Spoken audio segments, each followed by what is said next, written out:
نحمدہ ونصلی ونسلم علی رسولہ النبی الکریم اما بعد فاعوذ باللہ من الشیطان الرجیم بسم اللہ الرحمن الرحیم۔ رحمت دو عالم صلی اللہ علیہ وآلہ وسلم معراج کی رات براق پر سوار قاب قوسین کی طرف بلندیوں کا سفر طے کرتے رہے۔ آپ صلی اللہ علیہ وآلہ وسلم کو ایسے بلند مقامات عطا ہوئے کہ ان مراتب کے بعد بھی لاتعداد عظمتوں اور بلندیوں کا نا ختم ہونے والا سلسلہ ہے۔ آپ صلی اللہ علیہ وآلہ وسلم کو جب بھی اللہ رب العزت کی بارگاہ سے نعمتیں عطا ہوئیں تو آپ صلی اللہ علیہ وآلہ وسلم نے تحدیث نعمت اور شکریہ کے طور پر لوگوں کو ان نعمتوں کے حوالے سے آگاہ بھی فرمایا۔ انہی نعمتوں اور بلندیوں میں سے ایک واقعہ معراج بھی ہے۔ اللہ تعالیٰ قرآن کریم میں اسراء اور معراج کا ذکر یوں فرماتا ہے: سبحان الذی اسریٰ بعبدہ لیلا من المسجد الحرام الی المسجد الاقصی۔ وہ ذات پاک ہے جو رات کے تھوڑے سے عرصے میں اپنے بندے کو مسجد حرام سے مسجد اقصی تک لے گئی، جس کے گرد و نواح کو ہم نے بابرکت بنا دیا ہے تاکہ ہم اس بندہ کامل کو اپنی نشانیاں دکھائیں۔ بے شک وہی خوب سننے والا دیکھنے والا ہے۔ اسی بے مثال واقعے کا تذکرہ سورہ نجم کی پہلی 18 آیات مبارکہ میں بھی آیا ہے، جہاں اللہ رب العزت نے والنجم اذا ہوا کے الفاظ سے حضور نبی کریم صلی اللہ علیہ وآلہ وسلم کے واقعہ معراج کے بیان کا آغاز فرمایا۔ اسراء اور معراج کے حوالے سے کثیر احادیث ہیں۔ ان میں سے بعض احادیث مبارکہ دیگر بعض احادیث مبارکہ کو مکمل کرتی ہیں اور انہیں 26 سے زیادہ صحابہ کرام رضوان اللہ اجمعین نے روایت بھی کیا ہے۔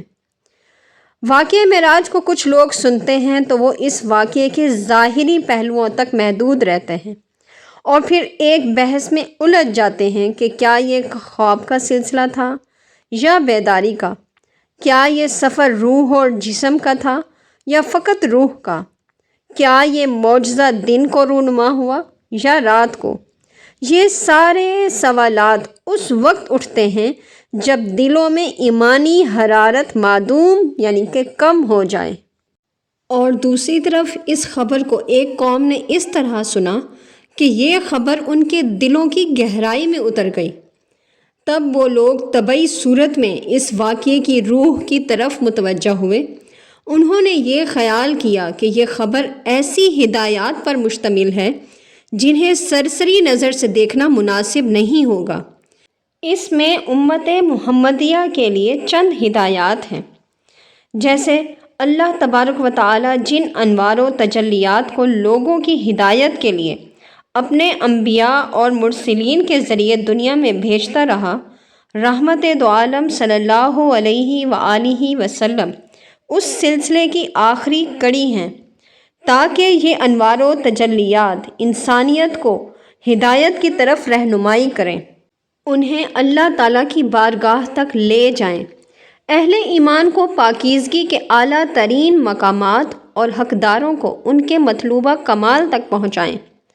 آپ صلی اللہ علیہ وآلہ وسلم کی ہر جہت سے اکملیت کے پیش نظر آپ صلی اللہ علیہ وآلہ وسلم کو بیت المقدس میں تمام انبیاء اور رسولوں کی امامت کا اعزاز عطا فرمایا گیا، اور اسی لیے آپ صلی اللہ علیہ وآلہ وسلم کو مقربین میں بھی امتیازی قرب کا شرف بخشا گیا۔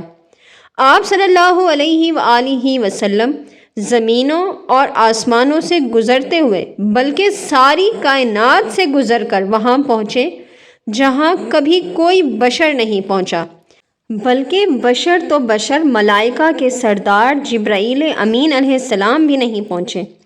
آپ صلی اللہ علیہ وآلہ وسلم قاب قوسین یا اس سے بھی زیادہ قریب کے مقام پر فائز ہوئے۔ جیسے کہ معراج کی روایات بتاتی ہیں کہ انبیاء اور رسول آسمانوں پر موجود تھے، اور رسول اکرم صلی اللہ علیہ وآلہ وسلم ان آسمانوں اور انبیاء و مرسلین کو ایک ایک کر کے پیچھے چھوڑتے ہوئے آگے ہی بڑھتے چلے گئے تھے۔ معراج کی روایات کے مطابق معراج ایک مکانی معاملہ تھا، مگر بطریق اولیٰ ایک روحانی معاملہ بھی تھا، یعنی رسول اکرم صلی اللہ علیہ وآلہ وسلم اپنے لمحہ بلمحہ بڑھتے ہوئے روحانی درجات کی اس بلندی تک پہنچ گئے کہ اپنی روحانیت کے سبب حضرت آدم علیہ السلام سے بھی آگے بڑھ گئے، جو کہ پہلے آسمان پر تھے۔ پھر حضرت یحییٰ اور حضرت عیسیٰ علیہ السلام سے بھی آگے بڑھ گئے، جو کہ دوسرے آسمان پر تھے۔ آپ صلی اللہ علیہ وآلہ وسلم کی روحانیت حضرت یوسف علیہ السلام سے بھی آگے بڑھ گئی، جو کہ تیسرے آسمان پر تھے۔ پھر آپ صلی اللہ علیہ وآلہ وسلم روحانیت میں حضرت ابراہیم علیہ السلام سے بھی آگے بڑھ گئے، جو کہ ساتویں آسمان پر تھے۔ پھر آپ صلی اللہ علیہ وآلہ وسلم یہ سارے مرحلے طے کرتے ہوئے آگے بڑھتے رہے، حتیٰ کہ کائنات کو بھی پیچھے چھوڑتے ہوئے سدرۃ المنتہا تک پہنچ گئے، جہاں نہ کبھی کسی مقرب فرشتے کو رسائی حاصل ہوئی اور نہ ہی کوئی مبعوث کیا ہوا رسول پہنچا۔ یہ آپ صلی اللہ علیہ وآلہ وسلم ہی کا مقام تھا کہ جہاں لقد رأى من آیات ربہ الکبریٰ، یعنی بے شک انہوں نے اپنے رب کی بڑی نشانیاں دیکھی، لیکن بعض ناسمجھ ہمیں ان بلند و بالا آفاق آسمانوں اور اللہ تعالیٰ کی بارگاہ سے اتار لیتے ہیں۔ وہ کم فہم ہمیں پستیوں کی طرف لے جانے کی کوشش کرتے ہیں کہ وہ اسرا اور معراج پر جھگڑا ہی کرتے رہتے ہیں کہ کیا معراج بیداری میں ہوا، خواب میں ہوا۔ استغفر اللہ، میں اللہ تعالیٰ سے مغفرت کی طالب ہوں اور اسی کی طرف رجوع کرتی ہوں۔ ایسی بات پر جھگڑا ایمان کی کمزوری اور جھگڑنے والے کے دل میں ایمانی حرارت کی کمی پر دلالت کرتا ہے۔ واقعہ معراج کی صورت میں آپ صلی اللہ علیہ وآلہ وسلم کو جو کچھ بھی عطا کیا گیا وہ سب ہمیں جناب رسول اکرم صلی اللہ علیہ وآلہ وسلم کے مرتبہ و مقام سے آگاہ کرتا ہے۔ ہمارے دل میں ان امور پر اطلاع کے ذریعے آپ صلی اللہ علیہ وآلہ وسلم کے لیے احترام، محبت اور اتباع کے جذبے میں اضافہ ہوتا ہے، اس لیے کہ واقعہ معراج کے ضمن میں اللہ سبحانہ و تعالیٰ کی عطا کی ہوئی ہدایت اور رہنمائی اخلاقی رموز پر مشتمل ہے، جو دین اور فضیلت والے اخلاص کے درمیان مضبوط رابطہ استوار کرتی ہے۔ اور حقیقت بھی یہی ہے کہ اسلام کے سائے میں اعلیٰ اخلاق دین کا ایک ایسا اٹوٹ انگ ہے کہ وہ کبھی دین سے جدا نہیں ہوتے۔ یہ اخلاق دین کے سرچشمے سے ہی پھوٹتے ہیں اور دین ہی کی بنیاد پر استوار ہوتے ہیں۔ ان اسلامی اخلاق کا سرچشمہ بھی ربانی ہے۔ عصر حاضر کے بہت سارے لوگ اخلاق کا کوئی اور ماخذ اور سرچشمہ تلاش کرتے پھرتے ہیں۔ اس میں سے بعض لوگ ضمیر کو اخلاق کی بنیاد بناتے ہیں، جبکہ یہ رائے ایک واضح غلطی ہے، کیونکہ ضمیر کی اپنے ماحول، زمانے اور ثقافتی بنیادوں پر تربیت کی جاتی ہے اور اسے تشکیل دیا جاتا ہے، اور اگر ضمیر کو دین و مذہب سے جدا کر دیا جائے تو اسے بالکل اسی طرح تشکیل دیا جاتا ہے جس طرح اصلیت سے خالی مصنوعی اور بناوٹی چیزیں بنائی جاتی ہیں۔ بعض لوگ اخلاق کو ذاتی پسند، مصلحت یا منفیت کی بنیاد پر بھی استوار کرنا چاہتے ہیں، اور کچھ لوگ عمومی مصلحت کو اخلاق کی بنیاد بناتے ہیں۔ یہ تینوں نظریے بنیادی طور پر مغرب سے درآمد کیے گئے ہیں، اور وہاں ایسی سوچ اس وقت پیدا ہوئی جب مغرب انحراف اور الحاد کا شکار ہوا۔ اسلامی مشرقی یا زیادہ بہتر تعبیر کے مطابق ربانی اسلام کے نقطۂ نظر سے اخلاق کا پیمانہ دینی بنیادیں ہیں، وہ دینی بنیادیں جو قرآن میں بیان کی گئی ہیں، اور وہ فضیلت والے اخلاق جو اللہ تعالیٰ نے وحی کے ذریعے عطا فرمائے۔ قرآن کریم نے ان اخلاق عالیہ کی واضح عربی اسلوب میں تجدید فرمائی ہے۔ خاص طور پر واقعہ معراج میں قرآن نے اخلاق کے حوالے سے رمزی اور مؤثر اسلوب میں گفتگو فرمائی ہے، جسے حدیث رسول صلی اللہ علیہ وآلہ وسلم نے مزید وضاحت کے ساتھ بیان فرمایا۔ رسول اکرم صلی اللہ علیہ وآلہ وسلم معراج کی رات رب کی نشانیاں دیکھنے چلے تو آپ صلی اللہ علیہ وآلہ وسلم ایسے لوگوں کے پاس سے گزرے جو کھیتی بوتے اور اسی دن اسے کاٹ بھی لیتے تھے۔ جو ہی وہ کھیتی کاٹتے وہ پھر ویسی کی ویسی ہو جاتی۔ تو رحمت عالم صلی اللہ علیہ وآلہ وسلم نے جبرائیل سے فرمایا، یہ کیا ہے؟ تو حضرت جبرائیل نے عرض کی، یہ اللہ تعالیٰ کی راہ میں جہاد کرنے والے ہیں، ان کی نیکی کو 700 گنا بڑھا دیا جاتا ہے۔ یہ مجاہدین جو کچھ خرچ کرتے ہیں وہی ان کو پھر مل جاتی ہے۔ اللہ تعالیٰ رزق دینے والا بہترین رب ہے۔ پھر آپ صلی اللہ علیہ وآلہ وسلم ایسے لوگوں کے پاس سے گزرے جن کے سر پتھروں سے کچلے جا رہے تھے۔ ان لوگوں کے سر جوں ہی کچلے جاتے وہ پھر سے صحیح سالم حالت میں آ جاتے، اور یہ عمل مسلسل جاری تھا۔ آپ صلی اللہ علیہ وآلہ وسلم نے فرمایا، جبرائیل یہ کیا ہے؟ تو انہوں نے اس طرح جواب دیا کہ یہ وہ لوگ ہیں جن کے بوجھل سر انہیں فرض نمازوں سے روک دیتے ہیں۔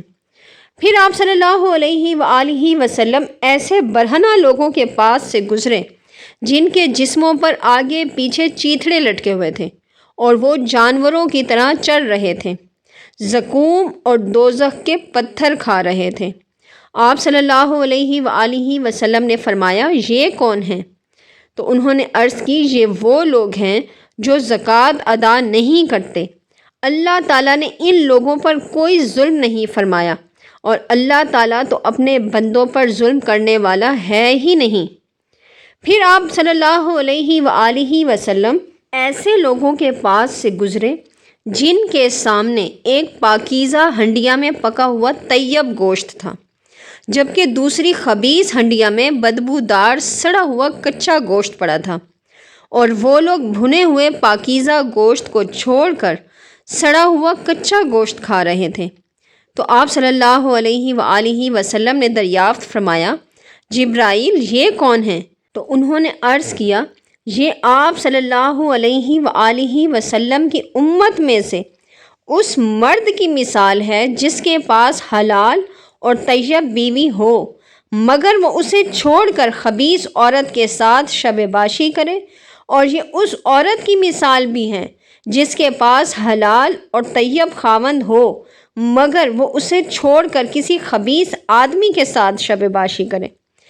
پھر آپ ایسے آدمی کے پاس سے گزرے جس نے لکڑیوں کا اتنا بڑا گٹھا جمع کر رکھا تھا جو اس سے اٹھایا تک نہیں جا رہا تھا، مگر وہ پھر بھی مزید لکڑیاں جمع کرتا جا رہا تھا۔ تو آپ صلی اللہ علیہ وآلہ وسلم نے فرمایا، جبرائیل یہ کیا معاملہ ہے؟ تو انہوں نے عرض کی، یہ آپ صلی اللہ علیہ وآلہ وسلم کی امت کے اس شخص کی مثال ہے جس کے ذمہ لوگوں کی اتنی امانتیں ہیں کہ وہ ان کی ادائیگی پر بھی قادر نہیں، لیکن وہ اس بات کے باوجود مزید امانتوں کا بوجھ اٹھا رہا ہے۔ پھر آپ صلی اللہ علیہ وآلہ وسلم نے ایسے لوگ بھی ملاحظہ فرمائے جن کی زبانوں اور ہونٹوں کو لوہے کی کینچیوں سے کاٹا جا رہا تھا۔ جو ہی ان کی زبانیں اور ہونٹ کاٹے جاتے، ان کی زبانیں اور ہونٹ پھر ویسے کے ویسے ہی ہو جاتے۔ تو آپ صلی اللہ علیہ وآلہ وسلم نے فرمایا، جبرائیل یہ کون ہیں؟ تو جبرائیل امین نے جواب دیا، یہ فتنہ پرور خطیب ہیں۔ پھر آپ صلی اللہ علیہ وآلہ وسلم ایک ایسے چھوٹے سوراخ کے قریب تشریف لائے جس میں سے ایک عظیم الجثہ بیل نکلتا ہے اور پھر سے اس سوراخ میں داخل ہونا چاہتا ہے، مگر اس میں داخل نہیں ہو پاتا۔ تو آپ صلی اللہ علیہ وآلہ وسلم نے فرمایا، جبرائیل یہ کیا ماجرا ہے؟ تو انہوں نے عرض کی، یہ اس شخص کی مثال ہے جو بولتا ہے تو منہ سے بہت بڑی بات نکالتا ہے، پھر اپنی بات پر نادم ہوتا ہے تو وہ اپنی کہی ہوئی بات کو واپس نہیں لوٹا سکتا۔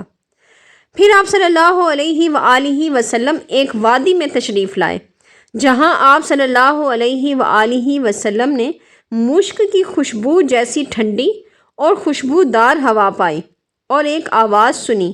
آپ صلی اللہ علیہ وآلہ وسلم نے فرمایا، جبرائیل، یہ کیسی خوشبو اور کیسی آواز ہے؟ تو انہوں نے عرض کیا، یہ جنت کی آواز ہے جو کہہ رہی ہے، اے اللہ، میرے کمرے، میرے کنادیز، میرا ریشم، میرا سندس، میری مہک، میرے موتی، میرے مرجان، میری چاندی، میرا سونا، میرے پیالے، میرے جام، میری صراحیاں، میری سواریاں، میرا شہد، میرا پانی، میرا دودھ اور میری شراب کا بہت بڑا ذخیرہ جمع ہو چکا ہے۔ اب مجھے وہ لوگ عطا فرما دے جن کا تو نے مجھ سے وعدہ فرمایا ہے۔ تو اللہ تعالیٰ نے جنت سے فرمایا، تیرے لیے ہر وہ مسلم اور مسلمہ، مومن اور مومنہ ہے جو مجھ پر اور میرے رسولوں پر ایمان لایا اور اس نے نیک کام کیے اور کسی کو میرے ساتھ شریک نہ ٹھہرایا، میرے علاوہ کسی کو معبود نہ بنایا، جو میری ناراضگی سے ڈر گیا وہ امن و عافیت میں ہو گیا۔ جس نے مجھ سے سوال کیا میں اسے ضرور عطا کروں گا، اور جس نے مجھے قرض دیا میں اسے ضرور جزا دوں گا۔ جس نے مجھ پر بھروسہ کیا میں اسے کفایت کروں گا۔ میں اللہ ہوں، میرے علاوہ کوئی سچا معبود نہیں، میں وعدے کے خلاف نہیں کرتا۔ ایمان والے فلاح پا گئے، بڑی برکت والا ہے اللہ، سب سے بہتر بنانے والا۔ تو جنت نے یہ سب کچھ سن کر کہا، میں راضی ہوں۔ پھر آپ صلی اللہ علیہ وآلہ وسلم ایک دوسری وادی میں تشریف لے گئے، اور آپ صلی اللہ علیہ وآلہ وسلم نے ایک ناپسندیدہ آواز سنی اور ایک بدبو کو محسوس کیا۔ آپ صلی اللہ علیہ وآلہ وسلم نے فرمایا، جبرائیل، یہ کیسی آواز اور کیسی بدبو ہے؟ تو حضرت جبرائیل امین نے عرض کی، یہ جہنم کی آواز ہے جو کہہ رہی ہے، اے اللہ، مجھے وہ لوگ عطا فرما جن کا تو نے مجھ سے وعدہ فرمایا ہے۔ میری زنجیریں، ہتھکڑیاں، آگ کے شعلے، حرارت، پیپ اور بدبو میں اضافہ ہو گیا ہے، میری گہرائی اور حدت بڑھ گئی ہے، لہٰذا مجھے وہ لوگ عطا فرما دے جن کا تو نے مجھ سے وعدہ فرمایا ہے۔ تو اللہ تعالیٰ نے فرمایا، تیرے لیے ہر مشرک اور مشرکہ، ہر کافر اور کافرہ اور ہر سرکش ہے جو روز حساب پر ایمان نہیں رکھتا۔ تو یہ سن کر دوزخ نے کہا، میں راضی ہوں۔ استغفر اللہ۔